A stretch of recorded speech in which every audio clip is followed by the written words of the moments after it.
한 주간 동안 평안하셨습니까? 네, 많이 덥지요? 밤에 잠을 잘 이루지 못하실 텐데 교회 오십시오. 새벽에 잠도 잘 안 오실 텐데 더워서 교회 오시면 시원합니다. 시원하고 말씀의 은혜를 받을 수 있습니다. 새벽에 오시고요. 수요 예배 때도 오시고 금요 기도회 때도 오십시오. 시원하게 될 테니까 오셔서 시원하게 계시고 말씀의 은혜도 받으시기 바랍니다. 아멘이십니까? 예, 아멘. 예, 지금은 은혜 받을 때임을 믿습니다. 오늘 말씀, 날 때부터 앞을 보지 못하던 사람이 예수님에게서 은총을 받아서 눈을 뜨게 된 그 사건의 내용이 오늘 말씀 가운데도 계속됩니다. 사람들은 예수님에게서 치유를 받은 사람을 데리고 바리새인들에게 데리고 갑니다. 바리새인들은 이렇게 치유받은 사람에 대해서 잘 믿지 않죠. 도무지 그 사람을 믿으려고 하지 않습니다. 그러면서 계속해서 여러 가지 질문을 하는데요. 15절에 보면 이렇게 말씀합니다. 그러므로 바리새인들도 그가 어떻게 보게 되었는지를 물으니 이르되 그 사람이 진흙을 내 눈에 바르매 내가 씻고 보나이다 하니. 자, 바리새인들이 묻습니다. 어떻게 내가 날 때부터 아무것도 보지 못한다고 들었는데 어떻게 눈이 떠졌느냐? 이 사람이 말하죠. 그 사람이 예수님이죠. 진흙을 내 눈에 바르매 내가 씻고 실로암 못에 가서 씻었습니다. 그렇게 씻었더니 보게 되었다고 말합니다. 하지만 바리새인들은 여전히 믿지 않습니다. 그리고 또 질문하죠. 그렇게 질문합니다. 17절입니다. 17절에 보면 이에 맹인되었던 자에게 다시 묻되 그 사람이 내 눈을 뜨게 하였으니 너는 그를 어떠한 사람이라 하느냐? 대답하되 선지자니이다. 바리새인들은요, 이 사람이 눈 뜬 것 믿지 않습니다. 어디까지 믿지 않느냐? 내가 날 때부터 보지 못했던 것 정말 맞느냐?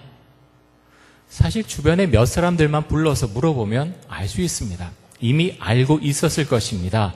하지만 믿으려고 하지 않지요? 왜 믿으려고 하지 않습니까?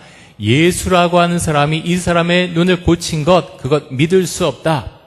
이 사람들이 생각할 때 예수는 메시아가 아니라 죄인이었습니다. 왜 죄인이라고 생각합니까?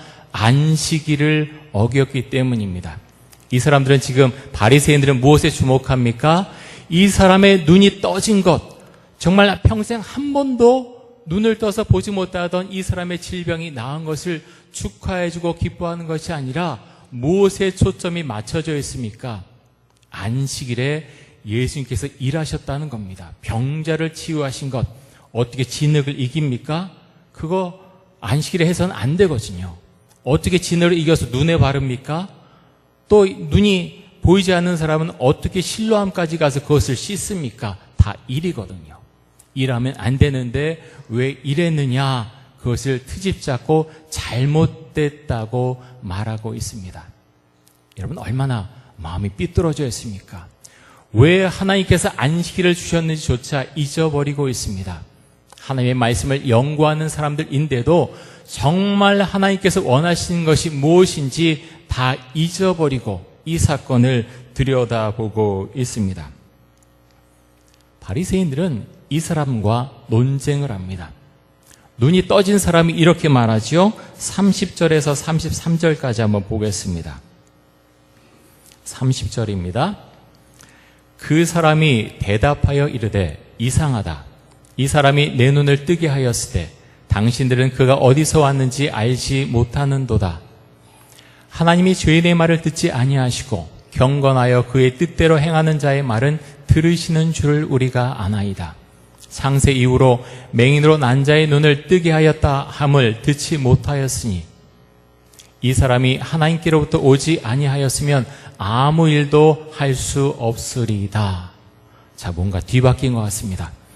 하나님의 말씀을 잘 아는 바리새인들은 계속해서 예수라는 사람은 이런 일을 할 수 없다. 그는 죄인이다 주장하고 있고, 그런데 눈이 떠진 정말 평생토록 하나님의 말씀에 대해서 거의 들어보지 못하고 배워보지 못했던 이 사람은 체험으로 이미 다 알고 있습니다.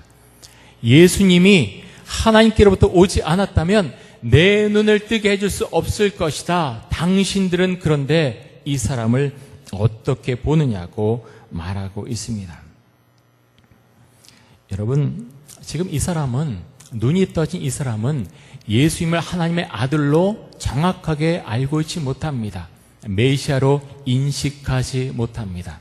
그러함에도 불구하고 눈이 떠진 이 사람은 담대하게 바리새인들 앞에서, 종교 권력가들 앞에서 담대하게 말하고 있습니다. 어떻게 여러분 이렇게 할 수 있습니까? 예수님을 경험했기 때문에. 예수님을 인해서 자신의 평생의 소원이던 눈이 떠지는 그런 놀라운 일을 경험했기 때문에 그는 지식의 힘이 아니라 경험에 의해서 이 바리새인들 앞에서 담대하게 자신의 생각을 말하고 있습니다. 성경에 보면 정말 하나님을 믿는 여러 사람들의 담대한 소리를 우리는 볼 수가 있습니다. 요셉 같은 경우 어떻습니까? 요셉은 바로의 꿈을 해석을 했습니다. 그런데 여러분 그 상황을 한번 상상해 보십시오. 바로가 불렀습니다. 말 잘못하면 죽습니다. 농담하는 자리가 아니죠. 틀리면 그만이죠 하는 자리가 아닙니다. 틀리면 죽습니다. 하지만 요셉은 담대하게 그 꿈을 해석합니다. 왜 그렇습니까? 요셉은 하나님을 믿었기 때문입니다. 절대적인 하나님의 능력, 그 하나님의 말씀을 믿었기 때문에 요셉은 왕의 꿈을 해석할 수 있었고, 그리고 총리 대신의 자리에 오를 수 있었습니다. 여러분, 다니엘은 어떻습니까? 다니엘은 바벨론 왕이 내린 진수성찬의 음식을 거절합니다. 다니엘 1장 8절과 9절 한번 보겠습니다. 제가 읽습니다.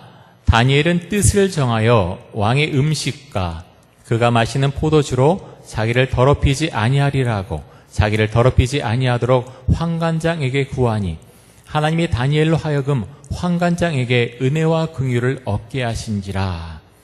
자, 다니엘이 이렇게 왕이 내린 음식이 아니라 다른 음식, 내가 이것을 먹겠습니다, 이렇게 말하죠.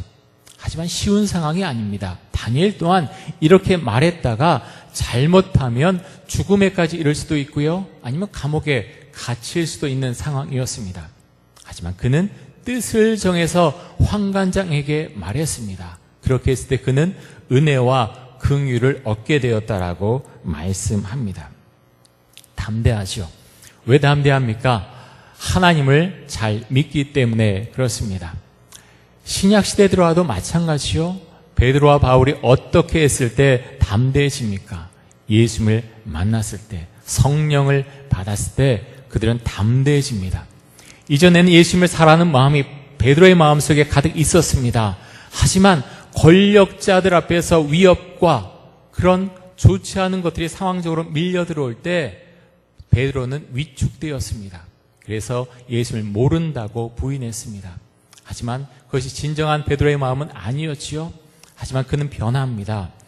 권력이 있는 사람들 앞에서 담대하게 예수 그리스도, 십자가 달려 죽으신 예수 그리스도를 믿으라고 그렇게 전하는 사람으로 바뀌었습니다. 어떻게 그렇게 할 수 있었습니까?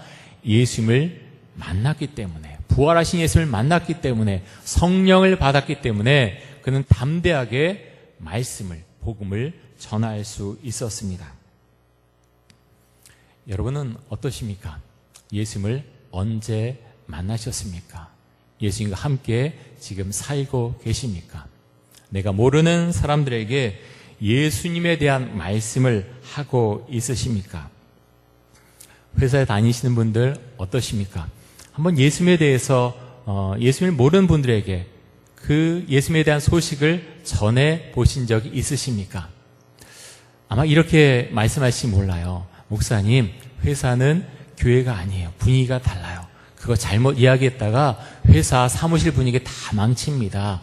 꼭 그렇게만 입을 열어서 복음을 전해야 되나요? 결론적으로 말씀드리면요, 입을 열어서 복음 전해야 됩니다. 왜 그렇습니까? 내 안에 예수가 들어오면 그것을 전하지 않고는 견딜 수 없게 하시기 때문에 복음을 전하게 됩니다. 내가 회사를 10년 동안 다녔는데 옆에 있는 사람이 전혀 내가 교회 다니는지 모르는 사람이라고 만약 알고 있다면 내가 능력 있는 사람입니까? 야, 감쪽같이 잘 속였다 라는 게 아니죠. 너무나 부끄러운 일입니다. 여러분, 예수님 믿는 거 부끄러운 일 아니죠. 정말 자랑스럽고 감사한 일입니다. 그래서 내가 복음을 전함으로 나에게 다가온 여러 가지 불이익, 어떤 서먹함, 그런 것까지 넘어설 수 있어야 돼요. 예수님 전했다가 꼭 옆에 사람하고 서먹하게 지내리란 법이 없지요? 그렇지 않습니다. 입을 열어서 복음을 전해야 합니다. 오늘 말씀에 보면 눈을 뜨게 된 이 사람은 종교 권력자들 앞에서도 당당했습니다. 왜냐하면 예수님께서 자신에게 행했던 것을 그는 경험했기 때문입니다. 어떤 사람들은 너무나 많은 이적을 그렇게 믿음을 위해서 요청하기도 하죠. 그래서 많은 사람들이 우리나라 같은 경우는 기도원에 많이 찾아갔습니다. 지금은 좀 덜하긴 하지만 아직도 그런 이적을 요청하는 사람들이 있습니다. 이적 행하는 것, 이적을 보는 것, 나쁜 것 아닙니다. 우리가 예수님 믿으면서 그런 이적 체험할 수 있습니다. 옆 사람 보면서 알 수 있습니다. 좋은 것입니다. 주님께서 은혜로 주신 것이죠. 그런데 너무 그것에만 목매어 있으면 우리의 신앙에 위기가 찾아올 수 있습니다. 여러분, 우리가 예수를 믿는 데 있어서 가장 큰 이적은 무엇입니까? 가장 큰 이적이 뭘까요? 가장 큰 이적은요, 내가 예수님을 믿게 되었다고 하는 것, 내가 예수 믿고 구원을 받을 수 있게 되었다는 것, 내가 그전에 한 번도 그렇게 생각하지 않았는데 내가 그리스도의 십자가를 대하고 보니 내가 죄인이라고 하는 사실, 그것을 내가 깨닫고 기도하게 된 것, 그것만큼 큰 이적이 어디 있겠습니까? 큰 이적이 아니라고 생각할지 모르지만 여러분, 그렇지 않습니다. 만약 은혜가 아니면 나는 결코 그리스도 앞에서 죄인이라고 결코 고백할 수가 없습니다.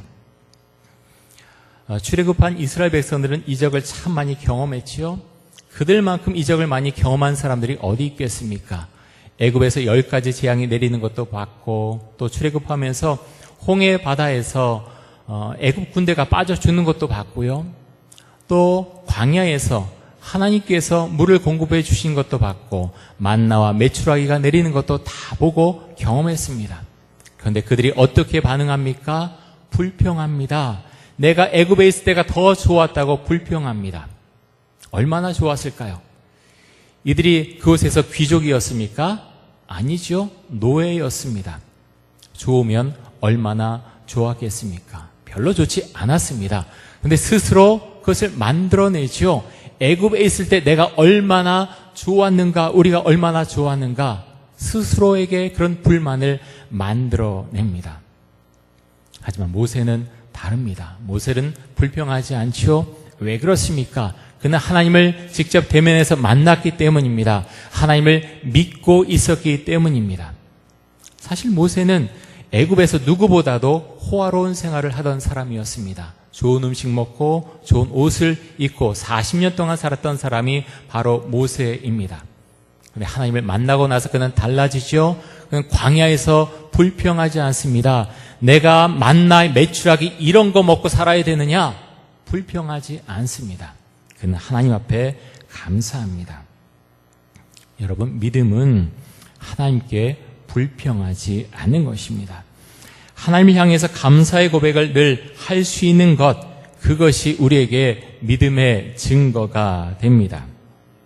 이런 믿음이 있는 사람, 예수님을 전할 수 있는 사람들이 우리가 될 수 있기를 간절히 원합니다. 제가 어제 우리 교단 신문인 한국기독공부를 보니까 이런 내용이 있었습니다. 우리가 이제 대한예수교 장로회 통합측 교회입니다. 서울 선호에 속해 있는데 서울 선호에 속한 교회 중에 애능중앙교회라는 교회가 있습니다. 어제 이 교회에 대한 기사가 신문에 났는데요. 이 교회는 조금 특별한 교회입니다. 시각장애인들이 굉장히 많이 모여 있습니다. 울산에서 오시는 분도 있다 그러고요. 아주 멀리서 지방에서 오는 분들이 많이 계시다고 합니다. 같은 동병상련 느낄 수 있는 그 은혜 받은 사람들 속으로 멀리에서도 찾아 올라오는 것입니다. 근데 이분들이요, 이 교회 안에 선교회가 있습니다. 안마 선교회인데 정식 이름은 중도시각장애인 선교회 안마 봉사팀입니다. 자, 중도시각장애인이라고 하는 것은 태어날 때부터 시각장애인이 아니라 사고를 당해서 또는 병으로 인해서 중간에 시각장애인이 된 분들입니다. 근데 이분들이 예수를 믿고 나서 봉사를 합니다. 여러 곳에 가셔서 봉사하시는데 대표적으로 봉사하는 곳이 여교육자 안식관이라는 곳이 있습니다. 여교육자 안식관. 평생토록 이제 교육자로 섬기시는 여자분들이 은퇴하시고 모여서 공동체 생활을 하는 곳입니다. 근데 이곳에 이제 애능중앙교회 중도시각장애인 선교회에서 벌써 18년 동안 매달 한 번씩 그곳에 가서 봉사를 하신다고 합니다. 하루 종일 시간이 걸리는데요. 그분들은 그렇게 고백합니다. 얼마나 좋은지 모릅니다. 얼마나 마음이 좋은지 모르겠습니다. 우리가 참 많이 도움을 받고 살아왔는데 이렇게 우리의 도움을 필요로 하는 것이 있다고 하는 것이 얼마나 좋은지 모르겠습니다. 봉사하는 것이 기쁨입니다. 그분들은 그렇게 고백을 합니다. 여러분, 예수님을 만나고 이렇게 다른 분들을 위해서 봉사할 수 있다고 하는 그것이 얼마나 큰 기쁨을 주는지 모릅니다. 여러분, 반면에 오늘 말씀에 나온 이 바리새인들 얼마나 그들은 많은 것을 갖고 있습니까? 정말 많은 것을 갖고 있지요. 사람들에게 존경도 받고요. 정말 하나님의 말씀을 마음껏 배울 수 있는 그런 환경이 조성되어 있는 사람들이 바로 바리새인들입니다. 하지만 이들은 정말 신앙을 마음속에 갖고 있지 않습니다. 어떻게 그것을 알 수가 있습니까? 회개하지 않습니다. 주 앞에 내가 죄인입니다. 머리 숙이는 모습이 너무나 부족합니다. 로버트 기요사키라고 하는 분이 지은 부자 아빠, 가난한 아빠라는 책이 있습니다. 베스트셀러였지요. 보면은 부자 아빠가 이런 이야기를 합니다. 대부분의 사람들은 자기 자신을 그대로 놔두고 늘 남들을 바꾸려고만 하지. 이 점을 명심하렴. 다른 사람들보다 나 자신을 바꾸는 것이 훨씬 쉽단다. 자, 이게 복음을 전하는 내용은 아니지요? 근데 이런 글을 보면서 많이 생각하게 됩니다. 어찌 보면 복음 전하는 것과 어떻게 이렇게 닮은 점이 많이 있을까? 그런 생각을 해보게 됩니다. 우리가 예수를 믿습니다. 예수 믿으면 변화된다고 하죠? 여러분과 저는 얼마나 바뀌었습니까? 여러분 한번 생각해 보세요. 내가 예수님 만난 다음에, 예수님 믿은 다음에 난 얼마나 변했는가? 나의 생각, 나의 삶의 태도, 나의 말 얼마나 바뀌었습니까? 그러면서 우리 또한 잘못하면 그럴 수 있다는 거죠. 내가 예수님 믿는데 저 사람 왜 이렇게 안 바뀌지? 예수님 믿었는데 저 사람 예수 믿은 지 1년 됐잖아, 10년 됐잖아, 30년, 50년 됐잖아. 뭐가 바뀐 거지? 자꾸 판단하고 자꾸 평가할 수 있습니다. 이 말씀에 보면, 이 책의 내용에 보면 다른 사람들보다 나 자신을 바꾸는 것이 훨씬 쉽단다. 참 이게 사실은 진리예요. 우리 자신을 바꿀 수 있다는 것, 그것이 얼마나 큰 은혜인지 모릅니다. 은혜는요, 옆으로 흘러갑니다. 그런 고백을 하게 돼요. 하나님, 제가 좀 더 바뀌면 우리 2,000명 많은 은혜가 임할 것입니다.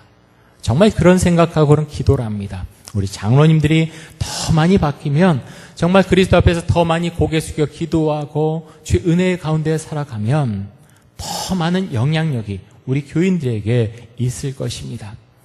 여러분 다 마찬가지죠. 우리 한 사람이 변하면 그 변하는 파급력이 옆으로 퍼져 나가는 것입니다. 여러분 우리는 우리 자신을 객관적으로 보기가 참 어렵습니다. 저도 그렇죠. 제 자신을 볼 때 제 자신을 객관적으로 바라보기가 참 어렵습니다. 누구나 그렇습니다. 다른 사람이 나에 대해서 말하면 처음에 우리 어떤 반응 보입니까? 기분이 별로 안 좋아요. 너나 잘하지. 뭘 그렇게 안다고 자꾸만 이야기하나. 당신이나 잘하세요. 밖으로는 그렇게 혹시 말하지 못할지라도 속으로는 그렇게 생각하는 경우가 참 많지요. 요즘 이제 하는 말대로 당신이나 잘하세요. 그렇게 마음으로 생각할 수 있습니다.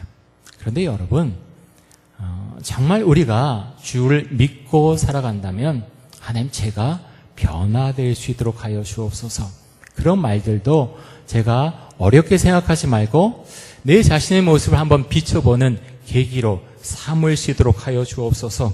우리가 그렇게 주 앞에 기도할 수 있어야 되겠습니다. 여러분, 우리에게 중요한 것이 무엇입니까?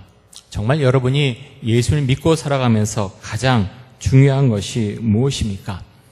때로는 예수를 믿고 살아가면서도 말씀에서 가르쳐주고 또 기도할 때 나에게 주께서 말씀하시는데 그것을 받아들이지 않을 때가 있습니다. 주님 알지만 제 생각 이것대로 계속 하겠습니다. 계속 하겠습니다. 굳은 의지를 갖고 그렇게 버티는 경우들이 있습니다. 그런데 그런 거 다 내려놔야 되겠지요. 다 내려놓을 때 주께서 우리 삶의 주인이 되어 주시고 우리의 삶을 인도해 주십니다. 그래서 여러분 성령 충만을 위해서 계속해서 기도하십시오. 한 번 기도해서 성령 충만하지 않지요. 정말 그것을 원한다면 우리가 계속해서 주 앞에 나아가서 주님 제가 성령 충만할 수 있기를 원합니다. 제가 성령 충만한 사람이 되게 하여 주옵소서. 주 앞에 나가서 계속 기도할 것입니다. 우리 장로님 오늘 비전 트립 팀 위해서 기도해 주셨는데 오늘 밤 9시에 교회에서 출발합니다. 이제 15명입니다. 그동안 참 많이 준비했습니다. 근데 가장 중요한 것이 무엇인가 하면 성령 충만해야 됩니다. 많은 것을 준비했을지라도 그 마음이 다 비어있고 주의 영이 함께하지 않으면 아무리 많은 것을 준비해도 다 막히게 될 수 있습니다. 그래서 우리 성도님들 기도 많이 해주셔야 됩니다. 우리 비전 트리 팀 성령 충만해서 주께서 원하시는 사역, 주께서 원하시는 기도를 그곳에서 하고 돌아올 수 있도록 하여 달라고 그렇게 꼭 기도해 주시기 바랍니다. 여러분 우리도 주의 은혜가 가운데서 늘 성령 충만할 수 있기를 원합니다. 믿음이 있어서 오늘 말씀에 나온 이 눈이 떠진 사람처럼 담대하게 내가 예수 만난 사람답게 복음을 전하고 예수님을 자랑하게 하여 주옵소서. 그렇게 주 앞에 기도하며 그런 삶을 살아가시는 귀한 성도님들 모두 되실 수 있기를 간절히 소망합니다.